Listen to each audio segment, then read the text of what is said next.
Hello. It's great to be here. I have a great panel for you. We're going to be fast and provocative. So first we have Jan LeCun, who is the Director of AI Research at Facebook, the founder of the NYU Center for Data Science, and a professor at NYU. Welcome, Jan. Next up, we have Cynthia BREAZEAL, who is a professor at MIT Media Lab, director of the Personal Robots Group, and founder and chief scientist of Jibo, which is bringing personal robots to the home. And finally, we have Genevieve Bell, vice president and senior fellow at Intel, a cultural anthropologist, who will lead us through the thickets of AI.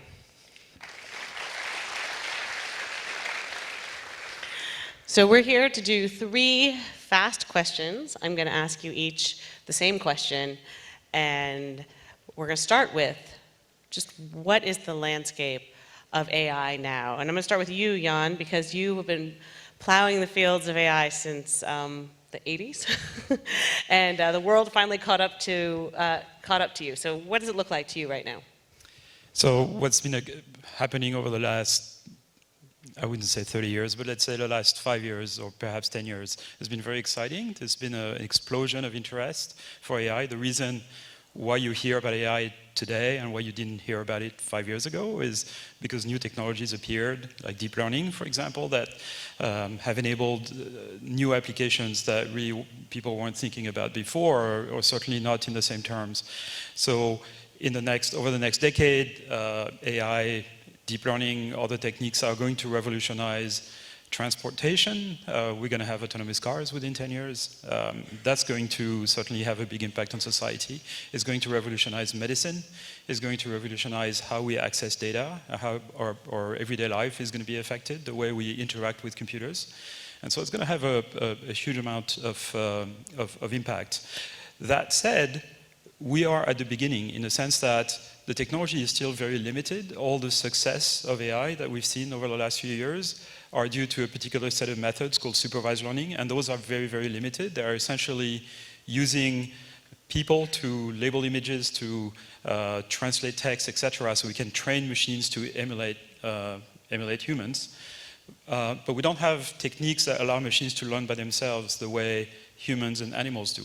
And that limits the ability of machines to acquire common sense, essentially, to be really intelligent. So that's, in my opinion, the next big obstacle to AI is sort of predictive learning techniques, or unsupervised learning technique, as they're called technically, which would allow machines to acquire common sense. And it's been a sort of a holy grail for AI for many years, and it's not clear we're going to be able to succeed within the next 10, 20 years, but that's certainly something we're very actively working on.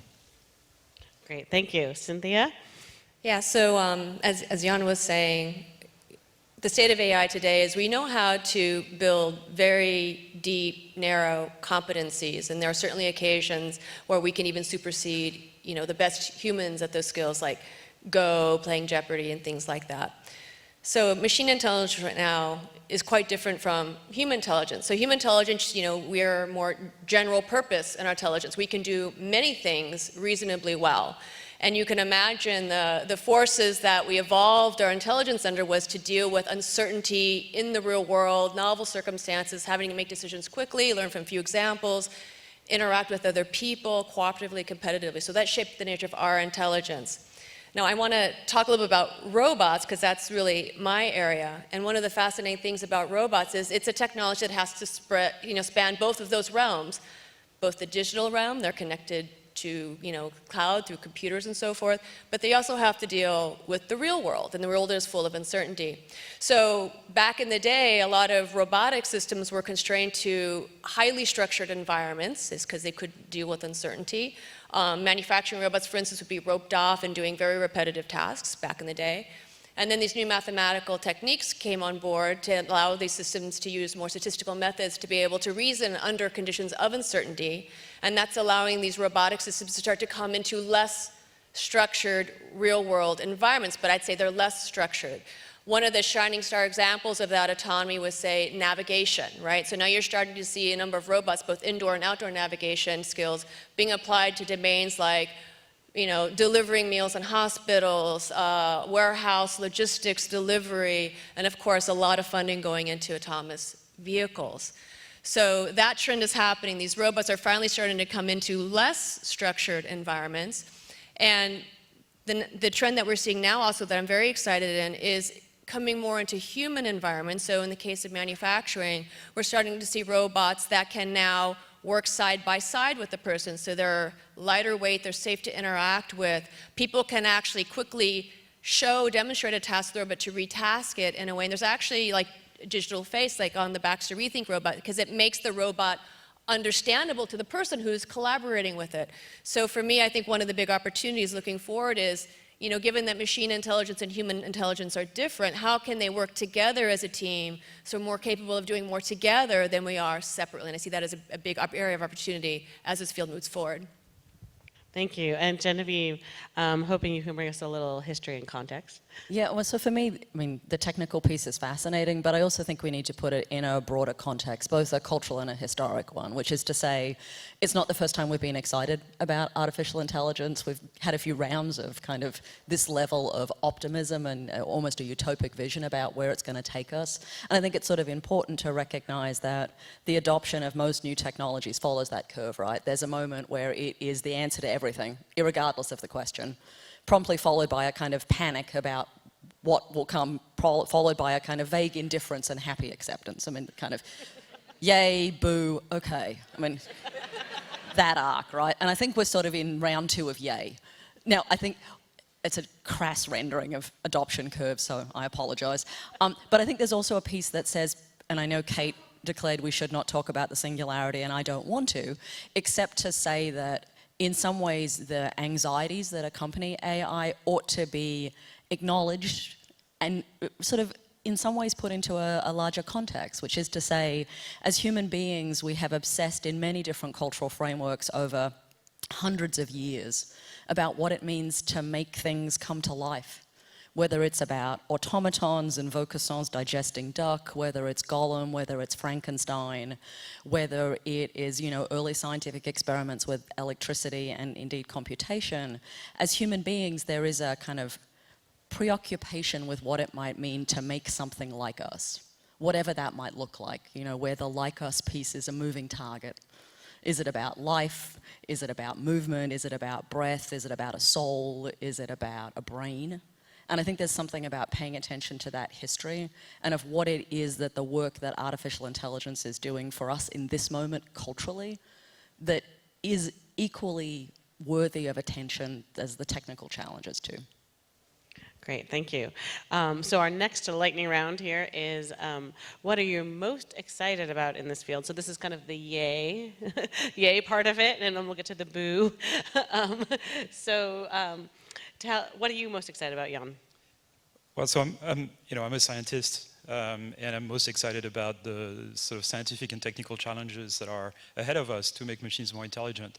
I'm of course very excited about the potential positive impact on society, and slightly worried about the negative impact. We'll talk about this later, I hope. But what I'm excited about from the technical side is what I mentioned earlier, this idea that machines can observe the world, learn by observing the world, as opposed to learning by being taught explicitly what to do. And this is, I think, what will make machines much more useful to us. We'll be able to understand the world, fill in the blanks, so we don't have to explain everything to them. So, for example, there is an old classical problem in AI. They're called Winograd schema, and they have to do with particular sentences that can be interpreted in different ways depending on your knowledge of the world. So if I say something like, the trophy was too large to fit in a suitcase, you understand what that means. If I say, the trophy didn't fit in a suitcase because it was too large, then you know that the it refers to the trophy. If I say the trophy didn't fit in the suitcase because it was too small, you know that the it refers to the suitcase. And you know this because you know the constraints of the physical world. You've experienced what a suitcase is supposed to be, what a trophy looks like, things like that. If I say things like, CYNTHIA picks up her mic and leaves the room, I hope you're not leaving, you can infer a sequence of events that have to happen. You can picture that in your mind because you know, again, how the world works. So you know she's gonna walk, not fly, or dematerialize. And so you know the constraints of the world, and you've learned this by just observing the world. And so how can we get machines to learn everything there is to learn about the world by just observing it? And babies, we learn most of what we learn about the world. The majority of our knowledge we learn in the first few months of life. All the stuff we learn at school, university, etc., that we're being taught is kind of a thin veneer on top of the bulk of knowledge that we've learned in the first few months of life. We've learned that the world is three-dimensional, that there are objects we can move, others that we can't, that objects occlude each other, that when you hide an object, the one that's behind it is still there, which is why babies don't know this initially, which is why peekaboo is so much fun. And so all of those things, we'd like machines to be able to really have deep knowledge of the world. So that's some of the things that we're working on, but we don't have a solution. So we may have a breakthrough in 2 years. Maybe the breakthrough happened 2 years ago and we don't know it yet. Maybe it might happen next year or in 2 years from now. It might take 5, 10, 20 years. We really don't know. I have to say, I want to be in the lab while you're teaching a robot peekaboo. Cynthia, what are you most excited about? Sure. So I think, one of the questions we always ask ourselves is, is there something that's truly new this time around, right? Or is it just kind of more of the same? And I think one of the trends that's happening right now that is truly different is, it used to be that large corporations would develop these AI systems and kind of hold them close to the vest and try to commercialize those technologies. But we're living in a time now where we have the idea of platforms and developer ecosystems. So we're now starting to see these same large corporations actually create SDKs where now many people can innovate and design with these AI technologies, so speech recognition, object recognition, machine learning algorithms, you name it. So it's creating this, climate of recombinant innovation whereby the proliferation of AI is happening, I think, much more rapidly now than it could have happened in the past. So that's tremendously exciting. So, as a roboticist, there's been moments of sort of, envy or frustration seeing AI being kind of manifest in laptops and then smartphones and then Internet of Things. But the good news is it's coming to robots too now. And because of cloud computing and mobile ecosystems, hardware ecosystems have developed so we can develop robots that are much more cost effective. We can leverage these AI capabilities. So now they're becoming a mass consumer technology as well. So in the big picture, what I'm very excited about is the promise of robots really as a ubiquitous technology like the other technologies that we know, and I truly believe that that's part of our future. When I think about robotics in particular, we've talked a lot about data and decision making under that data, but I think also a lot about engagement. So it's one thing to have understanding of something, but how do you engage people around that? And I think robots, and in my area of expertise, social robotics, are particularly engaging, provocative platform because they engage people not only in the cognitive information space, but around these interpersonal, social, and emotional dimensions as well. And we know that as human beings, we're not just purely cognitive beings. Our decisions are, influenced by social, emotional factors, all kinds of factors. So when I think about the future of AI, right now it's very transactional. It's very kind of one-shot interaction. We think about digital assistants today, for instance. I see it evolving into a much more relational sort of paradigm where these systems live with you. They truly get to know you. They have deep personalization. And because of that, I see tremendous opportunity for the application of AI and robots in areas like education. So right now we know we have tremendous inequity in education right now, but through AI we could potentially help to mitigate that and make it much more scalable and affordable and high quality through deep personalization. I see the same trend potentially in healthcare, especially when we talk about chronic disease management in the home. It's really about patient engagement around their health, and I see huge opportunities in elder care. So we're in a time where there's a global aging population. We know that the caregiver support ratio in this country has dropped from 13-to-1 in the 1970s to 7-to-1 today. It's going to drop roughly to projected 4-to-1 by 2030. So we need technologies to help us address this care gap. And so how we have technologies that help us age with independence, with dignity, to help family caregiving, I think are all tremendous opportunities for how AI can benefit everyone in the future. Very utopian. Genevieve? I don't even know how to follow that. Listen, I think on the one hand, there are things to be optimistic about. I mean, when you can share a stage with members of a political institution who are deeply interested and engaged with a new technology and wanting to think about what it means for us, not just as consumers, but as citizens, I think there's something really powerful in that, right? Of starting to say the role of technology is not just to drive the next generation of purchases or video content. It is, in fact, to go think and rethink through critical problems about access and equity and what it means to be human in the world. I think, you know, for me, every new generation of technology is a new opportunity to go answer those questions.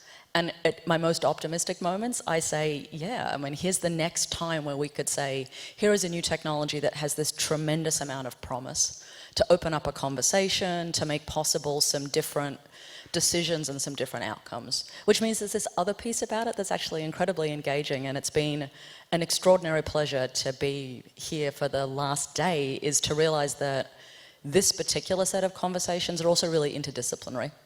So for me, one of the real promises, yay, of AI is for it to be successful. It's not just engineers and computer scientists talking to each other. It's actually a conversation that involves policy and regulation and design and law and art and all of those things, and every other discipline in the room I have missed, psychology and sociology and economics and philosophy. There's something kind of amazing about imagining what that confluence of conversations can bring, and that's kind of cool. Very cool. Okay, so now we're going to get to the scary part. So what keeps you up at night thinking about AI? So maybe three things. I'll start with public perception of AI. I'm absolutely astonished by how much interest there is in AI these days from governments. I mean, we're here because of that. From industry, obviously, from society in general, from the media. And for someone like me who was, kind of on the lunatic fringe of academic research for a long time, that is astonishing, really. But what that creates is a perception in the public of what AI is or is supposed to be. People are conditioned by Hollywood movies, essentially. And so for the longest time, and it's still the case now, you couldn't have an article in the press about AI without a Terminator picture, right? And about how robots are going to kill us and all that stuff. And of course, that's not really something that scientists in the domain really worry about, at least not yet, but really not. I mean, it's not really something that people actually worry about, people who have their nose in the trenches of AI, if you want.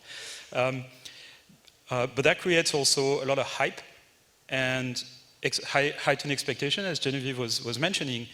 Inevitably, there is kind of a wave, the other side of the wave that comes down, where people are somewhat disappointed by the actual results with all the promises that were made. And that phenomenon killed AI about 3 or 4 times in the last 50 years. And so, is it going to happen again? Probably not, at least not to the same extent, because now there is economic impact of AI, which didn't quite exist in the previous waves. Now there are actually businesses that are essentially built around AI, and there's no question there's going to be a big impact. So there might be a bit of a down wave, but I think the technologies are here to stay.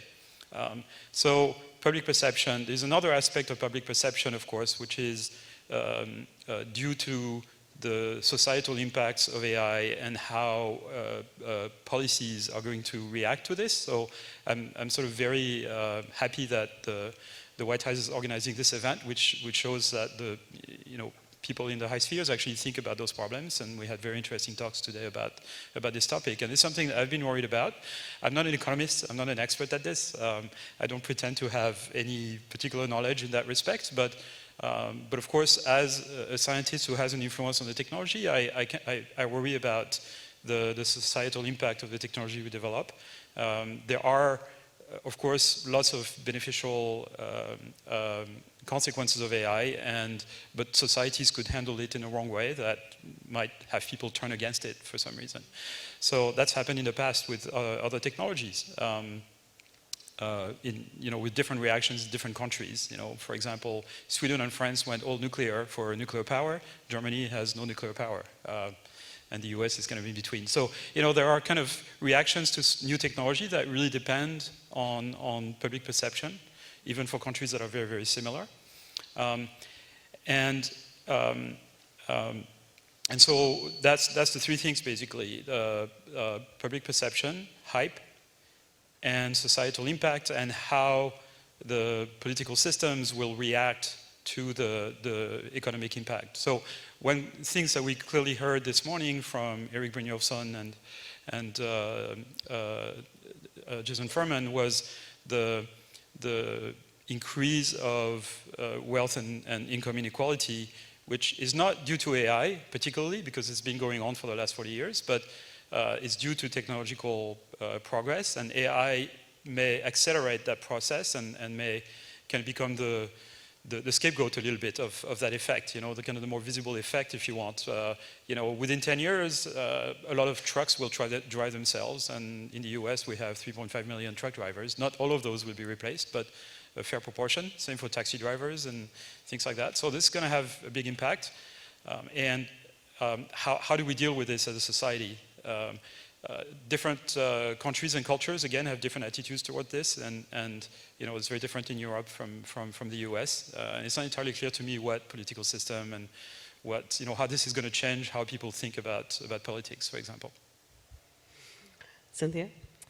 Yeah, so, one of the questions I always ask is, who truly benefits from AI? And I think, a lot of the workshop we had today just keeps reinforcing there's no trickle-down theory of artificial intelligence. If we're developing technologies using AI that help the affluent and the highly educated, there's no evidence to support that somehow is going to start to help those that are not like that.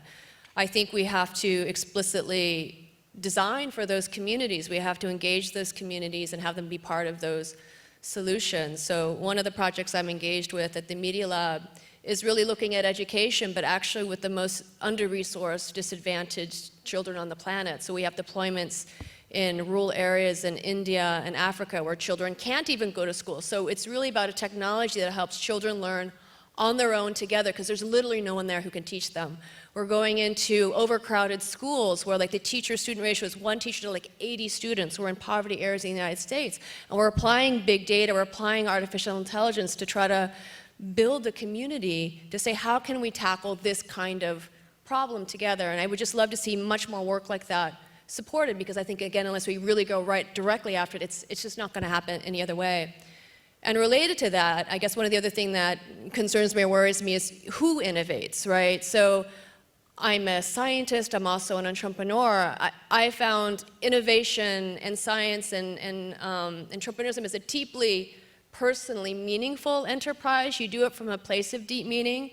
And so who innovates, being a diverse population, is really critical, or you're not going to see the diversity of solutions being explored and applied as well. So the need to have more women, more underrepresented minorities, different social economic classes innovating with these technologies is absolutely crucial, I think, for AI to truly be able to benefit everyone. Thank you. Genevieve? Wow, here's a place to get to have the last word.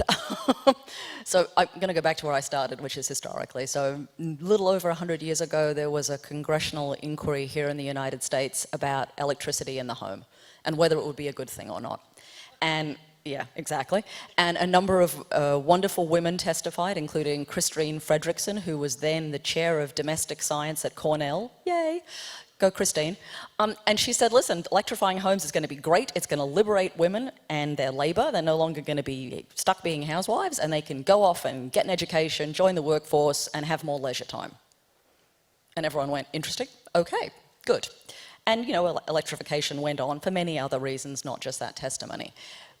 Flash forward 100 years, and some things we know about that is that, well, yes, there were labor-saving devices in the home, but it turned out that women still did a lot of work in the home. It didn't necessarily liberate all of us to sudden new forms of time, labor, and practice. What it did was render certain kinds of labor less visible. All of which is to say that there is an extraordinary story we are telling ourselves about AI, and the promise of it is remarkable, but that promise can also turn out to have a series of unintended consequences. And those unintended consequences, as has been true with the rollout of many technical infrastructures over the last 150 years, falls out along the same lines every time. And the inequities cleave to the same things: race, class, gender, location, arguably also immigration, sexuality, marital status, religion. I mean, the landscape of inequities is depressingly stable. And there is a way in which, if one is not particularly attentive, technology maps to those things for many of the same reasons we were just discussing here, whether it's about cultural practice, government regulation, whether it's also about who's in the conversation. Today was a lovely start, but we all know that the places we work don't look like the room we were in today. The fact that you and I, and you, 3 out of 4 people on this stage are women talking about AI is kind of unusual. So there's a piece that says, it's true. And it's sad that you're all applauding. Sad. So there's a piece that says what it will take for AI not to be boo is that a whole lot more of us need to be actively involved, asking hard questions, and also committing to the fact that the solutions are built by everyone, for everyone, in all of our different locations. But for me, principally as citizens. And I think there's real work that we get to do there, citizens and human beings. Well, that's a great way to end it. All of you are now on the hook as citizens to participate in this conversation. Make sure that we try not to bring all these past stable inequities to the future. And thank you for listening, and I'm going to hand it off to our next panel. Thanks so much.